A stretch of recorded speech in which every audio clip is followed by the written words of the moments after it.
the winter solstice is something that really it's come back into fashion, you know?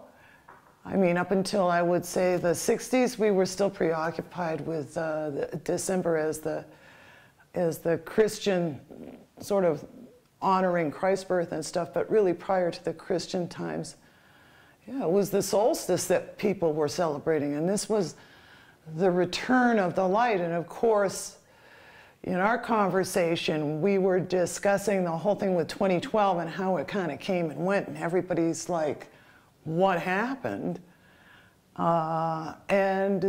Some people are laughing all the way to the skeptic hotel, and other people are just thinking that maybe something happened on the invisible realms, and other people are thinking that nothing happened at all. Now, what's interesting is we were programmed by the media to really, really have a lot of fixed pictures about how that was supposed to go, but none of us, nobody on the planet knew how that was supposed to go, all right? It hasn't happened in anybody's lifetime. There's no record of what was supposed to take place. And what I feel is going on now is that, you know, the 2012 winter solstice was the solstice to beat all solstices, but it happened, and the shift that was predicted took place, but because this is a female frequency, it's as if it's moving into the matrix like water or ether. You know, and the fifth element is ether, and that's the plane that we're functioning on now. And so what I see about what happened last year is that there was just a very subtle shift of energy or power over to the women. And what's going on right now is interesting because we're celebrating the first anniversary, okay, of the first year of the feminine torch's return to power. And all of us really don't know what world we're in right now. In order to figure out what's going on, it helps to get back to basics. Okay, so in a symbolic or metaphoric sense, this is how I understand the winter solstice. It's one of 8 cross quarters, and it is the point in the yearly cycle where the seed atom that gives birth to what is next on the program is ignited by the spark that comes from the center of the universe, and something new opens up so that new life can be born out of the darkness. All right, now, so this point in time is very interesting because it's huge.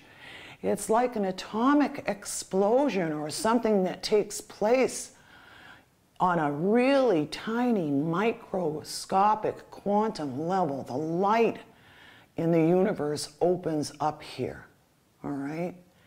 And from that point on, what comes out of it, okay, is a reflection of the purity that lives within that light. Now, everything in this sphere is connected, and all of the cross quarters exist, you know, they're dependent upon each other. So, of course, we know that everything is linked, but the cross quarter that leads directly to the winter solstice is Halloween. Okay, and the 31st of October and November 1st. Okay, you've got to think about what's going on right now because we're approaching the solstice. And on October 31st, there is a shift that takes place because that is one of the biggest cross quarters in the year too. And between Halloween night and the Day of the Dead, a shift takes place where everything in creation, at least in the northern hemisphere, goes into the underworld. Okay, and this is the point, and there's exactly 51 days, okay, between Halloween and the winter solstice. All right, so during the 51 days between the Day of the Dead and the 21st of December, what happens is we are called to go into the depths, okay, to begin to understand what it is, okay, what's left of the darkness in us that we've carried with us from the previous cycle. And how much of that do we really truly understand, and how much of it really needs to be eliminated? So in the 51 days between Halloween and the winter solstice, we need to be going within and with a wish or a desire to reach some state of wholeness and completion. We go there to reckon with all of our darkness and bring it up to the light and make it conscious so that we can use it.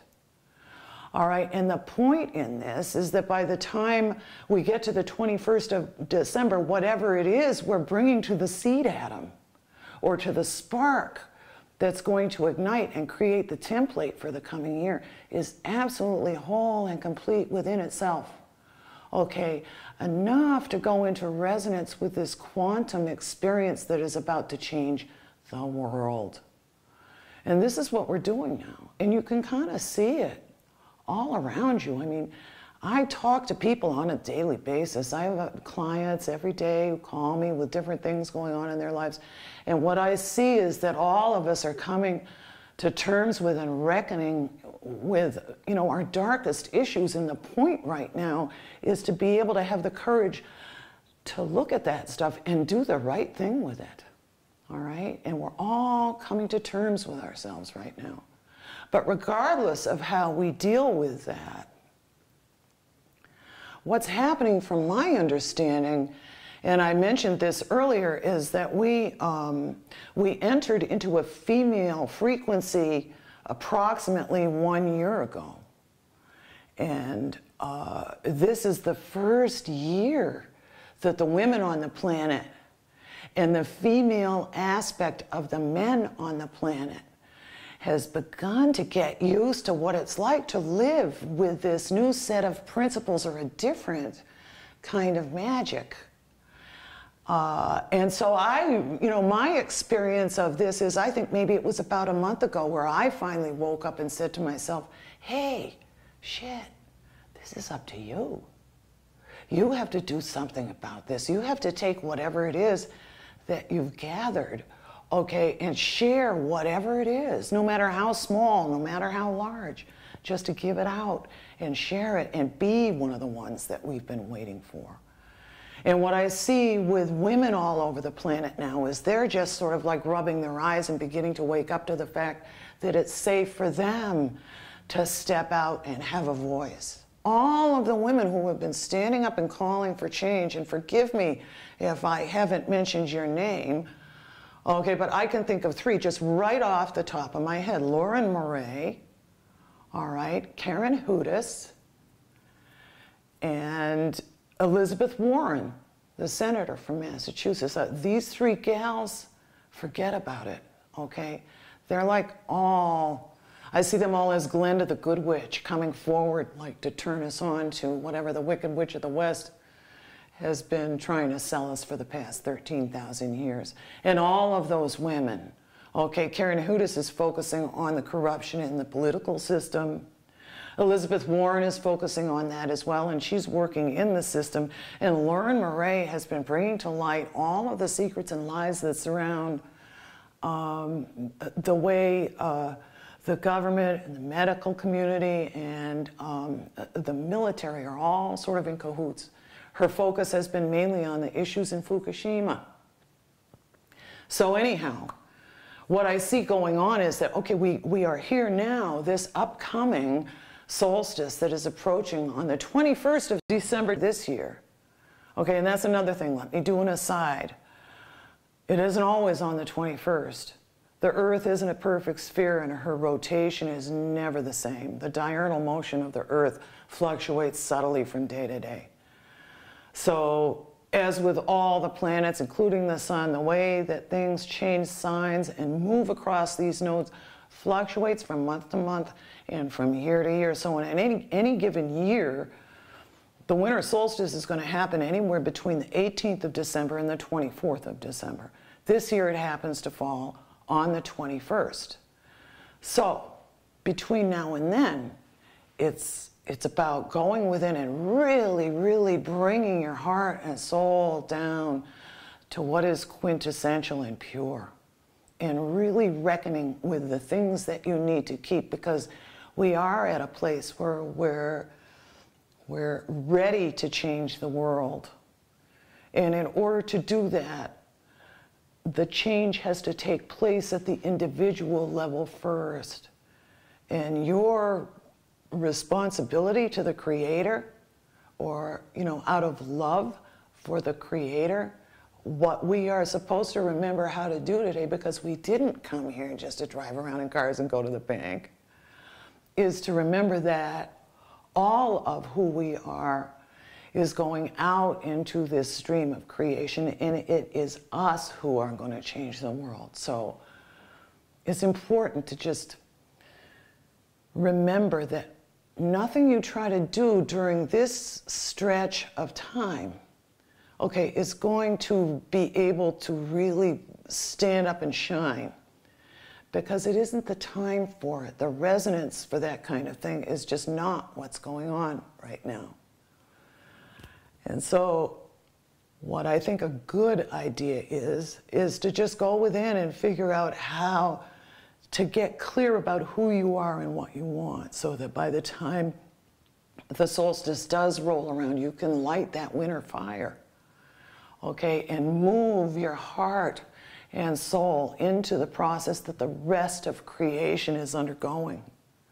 And I think if we could all do that, then collectively the light that pours out of the 2013 winter solstice is going to turn 2014 into the year that we change the world. Because we are ascending. We have ascended. It's all going on as we speak. And don't ever kid yourself. Okay, what happened in December of 2012 was real and true. And just because it may not have matched our pictures of how things were supposed to go, it doesn't mean we can just sit back and pretend that none of that was true, because we are part of this change right now. And it isn't just about the women, it's about the men too. You know, it's the men out there are coming forward and really, really beginning to reckon with the female aspect of their nature, so that they can open up and soften up enough inside to be okay with the fact that they just came here to protect us and love us.